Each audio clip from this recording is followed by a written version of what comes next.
What's up, veterans? JB coming to you live. I am 100% permanent total Navy Desert Storm veteran, and I just left the property tax office and submitted my application to have a homestead exemption for 2024. The deadline is April the 1st for our county, and so while I was doing that, I had to submit my 100% service-connected letter that I am eligible to get property tax exemption, as well as, proof of my driver's license, address of my house, and everything else. It was a pleasure to fill out that application, so I know that I will not get a high tax bill for property that I just purchased on the 18th of August as a recording of this video 2023.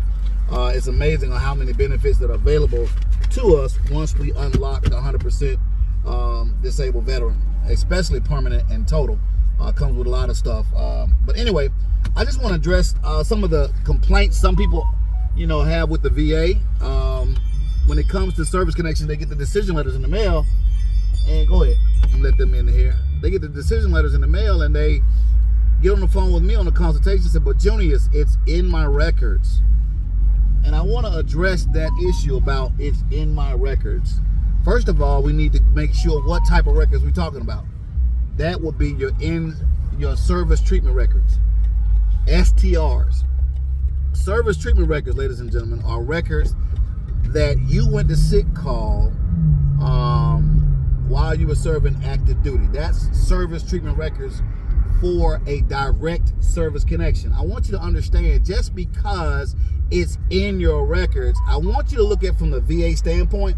The VA standpoint, just because it's in your records, that doesn't mean that you're still suffering from that thing that's in your records today.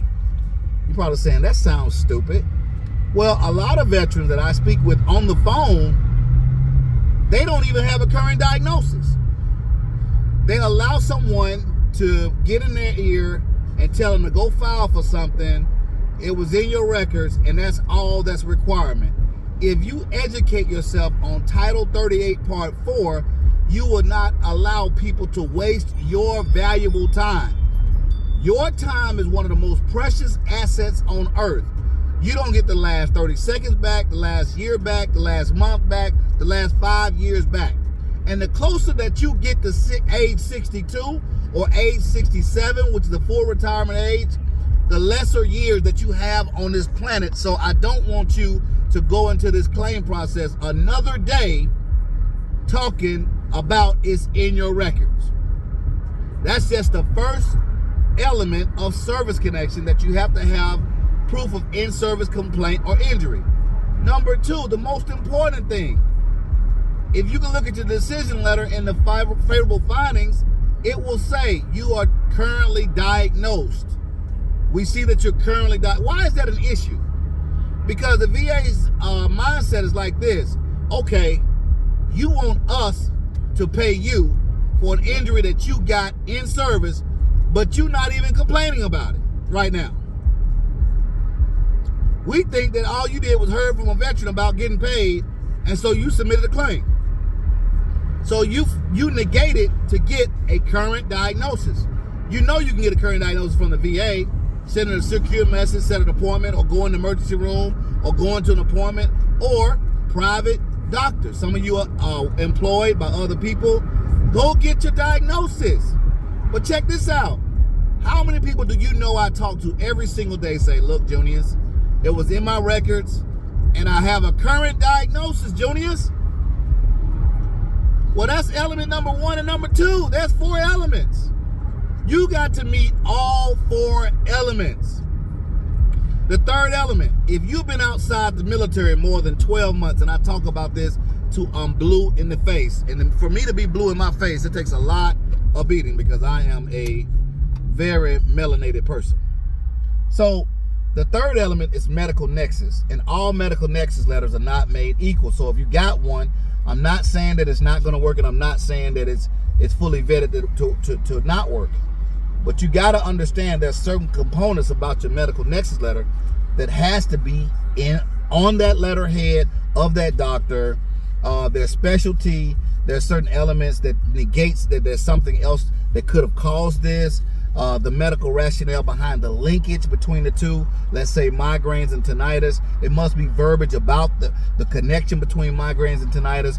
And then there also may need a highly likely statement needs to be in there as well. So every medical next letter is not going to fly. So if you've been sold $1,000, $2,000 on one medical next letter, you better make sure you have those components in that medical nexus letter. Okay, so that's third number. The third one is the most powerful. That's where we come in as a company at New Life Veterans to help you get all of that stuff done. So then the fourth element, how bad it is, because some of you are going there and getting 50% on PTSD or mental health when your symptoms clearly state that you need a 70% rating. I see it all the time. 50% is a generic rating that most of the military give you when you get med boarded out the military. They slap you with an easy 50%. Your symptoms may exude 70, but you're so thankful and happy that you got 50, so you leave it alone because you got a job. Let's face it. I want to say this to you guys. I don't care if you're making $200,000, $300,000 a year right now. You're gonna get old. And when you get old, your income goes backwards, right? So it doesn't matter if you work in a job and you're doing well right now. I'm not gonna fool with the VA. I hate the VA. I don't even go to the VA hospital. They take too long. I went to the emergency room Friday night at 5 p.m. and I didn't get out to 1:30 a.m. Do you think I'm mad? I might be a little frustrated, but really, do you think I'm mad? Did I spend any money out of my pocket for anything? For prescriptions? That emergency room doctor taking an ultrasound of my leg to see if I had blood clots. The doctor that took my x-rays to see whether or not I had a broken bone. None of those things, there's not a check in the mail for me to make payable to that I have to worry about. So it doesn't bother me. I'm 100% permanent total, so I got a lot of time on my hands that I can burn when I'm not serving you as a veteran. So I'm not complaining.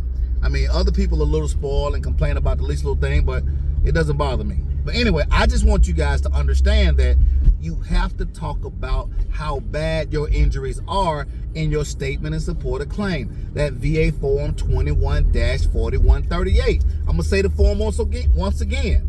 VA Form 21-4138. That's your money form. Because the way we teach you at New Life Veterans is demonstrate how bad it is. Because you can demonstrate how bad it is, that determines how big your check is going to be. And how many people like big checks? If you like big checks, put a like, by the way. Put a like under this video. Put a comment, say I like big checks. So it's not about just getting service connected. It's about getting service connected with a high value claim, the rightful rating that you deserve. So I wanted to share this with you and get all that clutter out the way.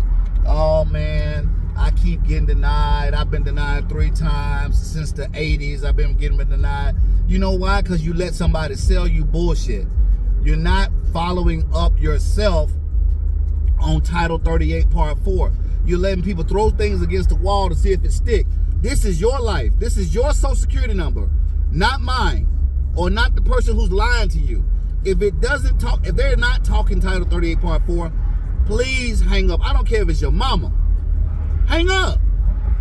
Because this is your income that you're playing with, and as you age, your income is going to go backwards, and the more reliable you're going to be on your Social Security check, or the more reliable you're going to be on that 20 years you did in the military, or more reliable on that job that you have to pay you a pension. Some jobs don't have pensions. You're dealing with 401ks, and the stock market might not be doing that well when it's time for you to retire. So you're going to get a hit on that. Then you're going to get hit on taxes when you draw it out. There's a lot of factors.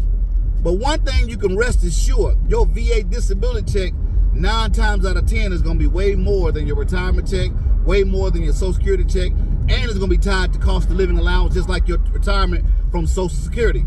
If you're getting a Social Security check every January, you're going to get a cost of living allowance, just like VA disability.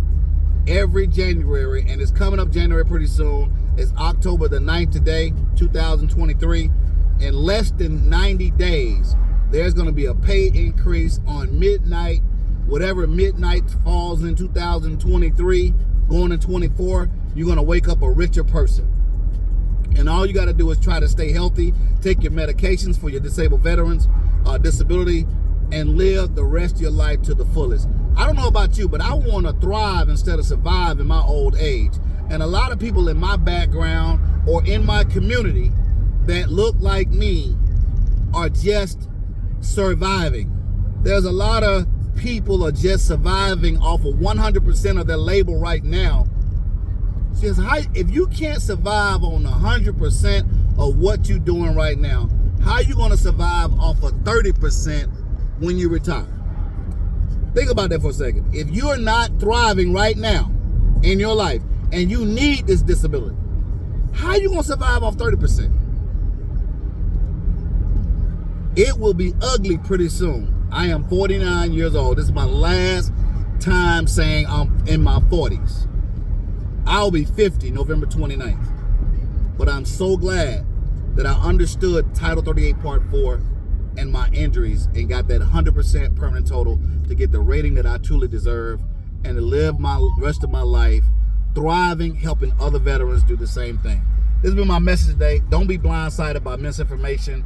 Hang up on them, close the door on them. Look, if you're not talking Title 38 Part 4, we can stop talking because my life is on the line, my income is on the line. I'll talk to y'all soon. I'll see you at the top, and I'll definitely see you at the bank.